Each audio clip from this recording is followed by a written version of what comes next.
FXLION Nano 2 version 1, version 2. What is the difference with these two mini V-mount batteries? There's only two major ones that are significant. They're the same power draw. Maybe these batteries in here, the Nano 2 version 2, they're more efficient. Maybe they charge. I don't know if they charge faster or they last longer. I'm assuming yes, but maybe not.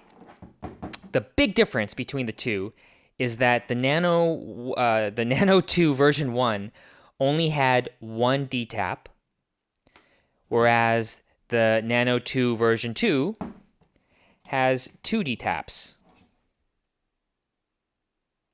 The other things that the Nano 2 version 2 has is a full USB-A and a USB-C, whereas on the first version, you had the USB-A, USB-C, and a micro USB, which I think was input only. You use this to charge. I don't know if you can get anything out of that the micro, but they got rid of the micro USB because nobody uses micro USB. Besides the dual D taps, the second upgrade, the significant upgrade in my opinion, is that right up here is wireless charging. If you have a phone that accepts wireless charging, it's a 15-watt wireless signal, so you got to turn it on first, and then you put your phone on there, and it wirelessly charges. If this is not on and you put your phone on, it does not charge. So that's kind of a good feature because if you have this in your bag, you don't want this always on. You had to hit the button. So besides those two, the dual D-tap and the wireless charging, if you don't need that, then the first version, I think they still sell it. I would get the first version. If you don't need two D-taps and you don't need the wireless charging.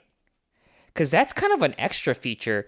Usually, when you have these, they're for at least for the minis, they're for cameras or small camera accessories like a monitor. You wouldn't use these for lights necessarily. You could use these for lights, but they're not powerful enough to operate a light for a long period of time. So you would use these for your cameras. But I guess what FXLION wants you to do for the Nano 2, they're giving you the option to use this for multiple purposes, multiple devices, which is good because if you're traveling and you want to charge your phone, you want to charge your laptop even with the USB-C. The USB-C, I think it's up to a 60-watt output, which is enough to charge the 13-inch MacBook Pros. And it can charge the 16. I think it needs way more wattage than that. But if you have a MacBook Air, you can charge your laptops through the USB-C. The other cool thing about this battery, the FXLION, with both of them, is that you're able to charge these in three different ways. The first way is if you just have a V-mount battery charger, which I happen to have. Here, this one is newer BP 2-channel. I don't know if that's even I don't think that's a model number, but there's one V-mount here, one V-mount here. This is very common form factor with V-mount battery chargers, and then you plug this into the wall that has a AC outlet. You turn it on, and the only thing about this charger, it's one of the more affordable ones. And the reason why it's more affordable is that it's not as... I mean, it's well made, but you can kind of tell that it's all plastic, and there is a loud fan noise when you're charging. That's part of the drawbacks of getting a cheaper one. But I use this whenever I'm in my home office or if I'm at a location where I can have my vehicle and I can use this. But if I'm traveling on an airplane... this is a little bit too big to bring. And another way to charge these is through a USB-C. So this is a Mac. I think this is the 87-watt USB-C Mac charger. If you have this or something like this equivalent, you plug this in, and with a USB-C cable, you go USB-C and plug it into the USB-C on one of these. The USB-C on both of them are inputs and outputs. So you could charge these batteries using just the MacBook or any kind of USB-C charger. That's the second way to charge it. The third way to charge it, and this is probably less common because I don't think a lot of people have this, is this AC to D-tap charger. This one's by IDC. I got this one a long time ago. This one, I had an IDX. I had an IDX battery, V-mount battery, and it came with this, and it's a VLDT1. If they still sell this, I'll put a link below on where to get this. But this was lighter weight to bring than that V-mount charger, and it's kind of the same as like a MacBook 87 watt. But the MacBook 87 watt, this is the way to go. You charge it with USB-C. That's the better way to do it. But if you had one of these that you plug it into the wall, and then the D-taps here are both in and out. So you would plug it into one of the D-taps and you would power the battery that way. And the D-tap, I believe, is a faster charge, so you can charge the batteries slightly faster. So it goes in tiers, I guess. The fastest way to charge it is with the V-mount. The second fastest is the D-tap, and then the third fastest is the USB-C. I think that's how it works because the D-tap is a higher voltage than the USB-C.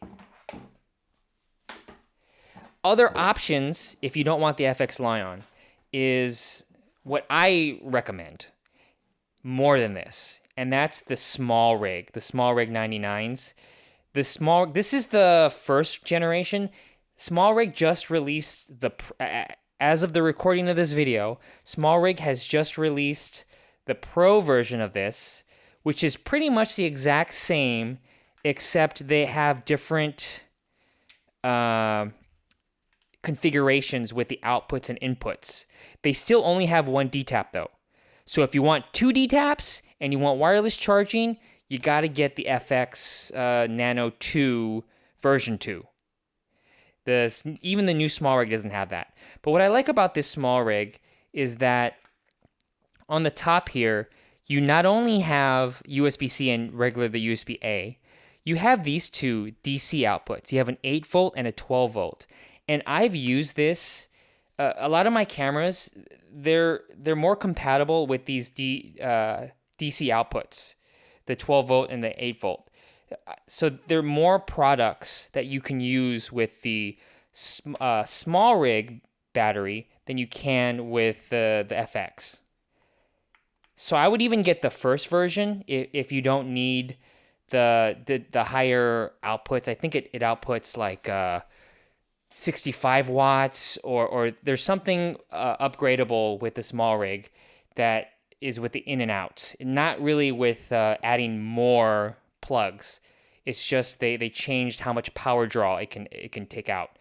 So the SmallRig I would recommend, but again, two D-taps and wireless charging here. One product that offers two D-taps that's way cheaper are these Moment batteries. These are also the mini V-mounts. I mentioned this in another video that I made on this channel, and this one is kind of bare bones. You don't have any indicators, no LCD indicator of what the power is. You just have a D-tap here, a D-tap there, and on top you have two USB-As that I believe are just 5 volts out. So it just is like good enough to charge a phone. And these, since they're, I think, about half the price of the FX and the SmallRig, these are half the price, so you can get two. And this is the first version of this product. There's a newer update to this I'm assuming is better. And I'll put links below of all these batteries options if you're interested in it. Do I recommend the FX Nano 2 version 2? I only recommend this if you want two D-taps and you want the wireless charging. That's the only reason why I would recommend this one. Otherwise, I would get the first version, or I really recommend the SmallRig mini V-mounts if you want the V-mount battery in this form factor.